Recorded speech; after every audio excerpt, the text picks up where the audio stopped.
Hai, kalian semua tentunya udah gak asing kan sama film yang berjudul Bumi Manusia?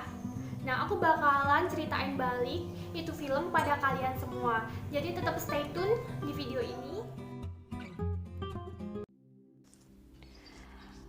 Pada suatu hari yang cerah di Surabaya, Minke yang merupakan seorang pribumi Jawa Totok diajak oleh Robert Surhoff untuk berkunjung ke rumah keluarga Melema di pertanian Buitenzorg di Wonokromo.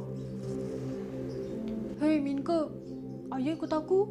Di sana ada gadis Indo yang sangat cantik. Kamu pasti tertarik. Sungguh? Apakah tidak apa-apa aku ikut denganmu? Tentu. Dan mereka akhirnya berangkat ke Wonokromo menggunakan kereta kuda. Setelah sampai, hanya kedatangan Surhoff saja yang disambut dengan baik oleh Robert Melema, anak pertama dari keluarga Melema.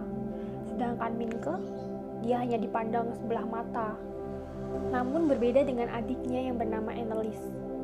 Ia menerima kedatangan Minke dengan senang hati dan terus dikenalkan pada ibunya yang bernama Nyai Ontosoroh.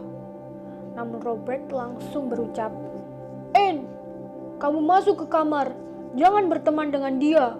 Derajat dia itu tidak sama dengan kita. Tamumu juga tamuku, Robert. Kalau kamu tidak suka, biarkan Minke denganku saja. Setelah itu, Anne mengajak Minke untuk berkeliling rumahnya dan perkebunan yang dimiliki oleh keluarganya, hingga pada malam harinya Minke juga diajak oleh Nyai Ontosoroh untuk ikut makan malam di kediaman Melema. Semua berjalan dengan baik sebelum Tuan Herman Melema datang dengan keadaan mabuk. Ia murka dan menanyakan siapa yang mengundang pribumi di rumahnya.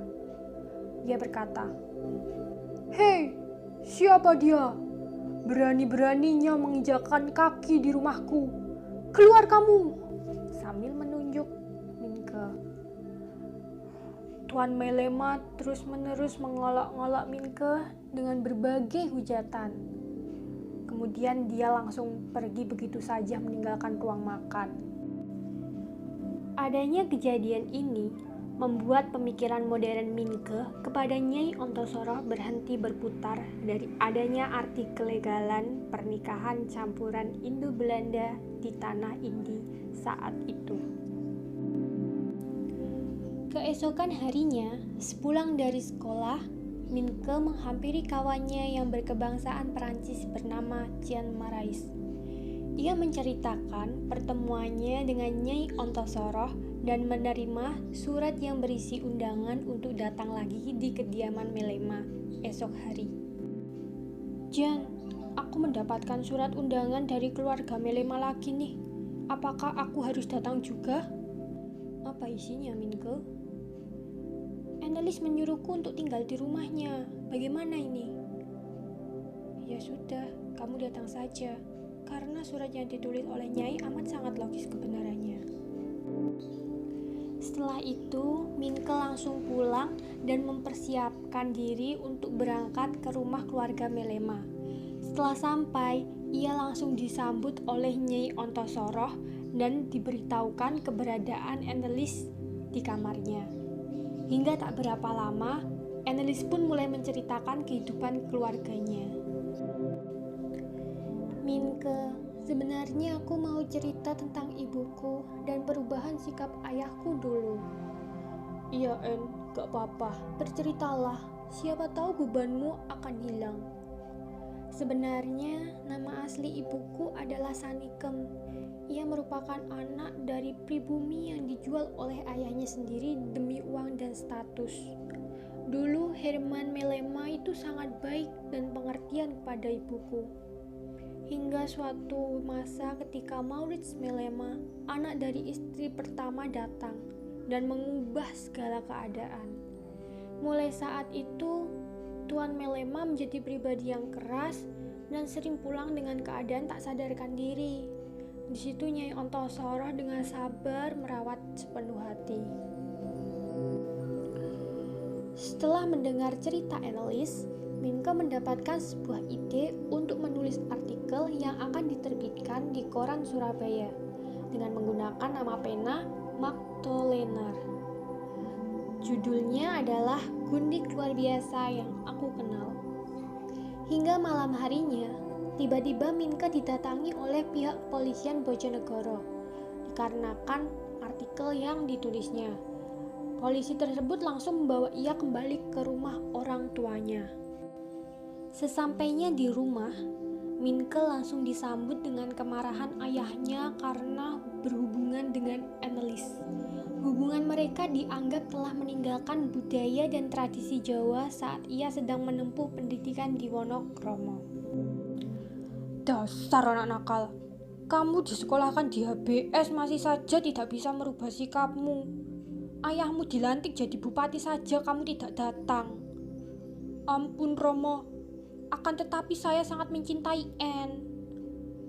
Jika kamu tidak bisa merubah sikapmu ini, saya akan menyuruhmu menetap di Bojonegoro saja.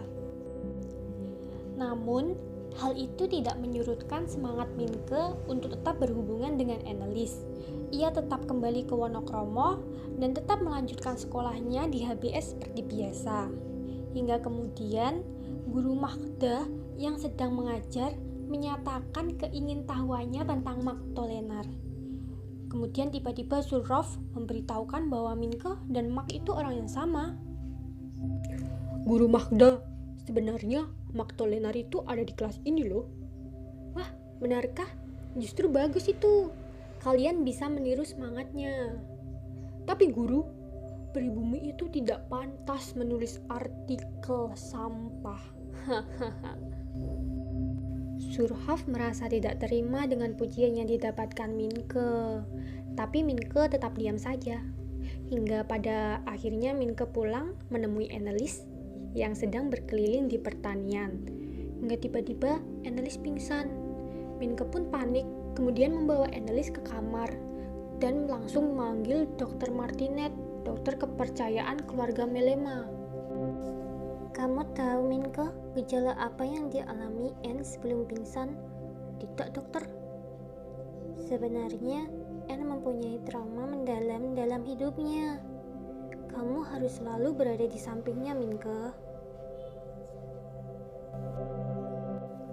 Akhirnya, Minke memutuskan untuk menghabiskan waktu bersama Annelies dengan cara menikahinya walaupun hanya secara agama, karena umur mereka masih di bawah umur.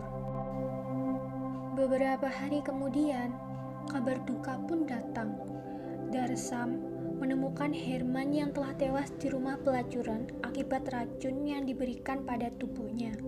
Kematian Herman memunculkan masalah baru yang diterima oleh Nyai Ontosoroh dan Annelies akibat harta yang ditinggalkan Tuan Melema dipinta oleh istri pertama yang berada di Belanda. Padahal Nyai Ontosoroh memiliki peran penting dalam mengelola pertanian Buitenzorg sampai dikenal luas oleh masyarakat Jawa Indi. Namun, pada akhirnya Minke juga harus merelakan keberangkatan Annelies ke Belanda. Hal ini dikarenakan pernikahan Ontosoroh dan Herman diputuskan tidak sah oleh hakim pengadilan, hingga Annelies harus diserahkan pada walinya di Belanda. Sebagai penutup kisah Minke Annelies, beberapa hari kemudian Minke membawa sebuah buku ke bukit dekat pantai untuk bersenandika sambil berkata, "Eropa boleh memisahkan kita, Anne, tapi tidak akan kubiarkan merenggut jiwa kita. Cintaku padamu akan memati cita-citaku. Kau adalah alasanku untuk menyudahi nasib bangsaku yang selama ini menjadi budak di negerinya sendiri." Nah, itu dia kisah Bumi Manusia. Jadi, terima kasih telah menonton.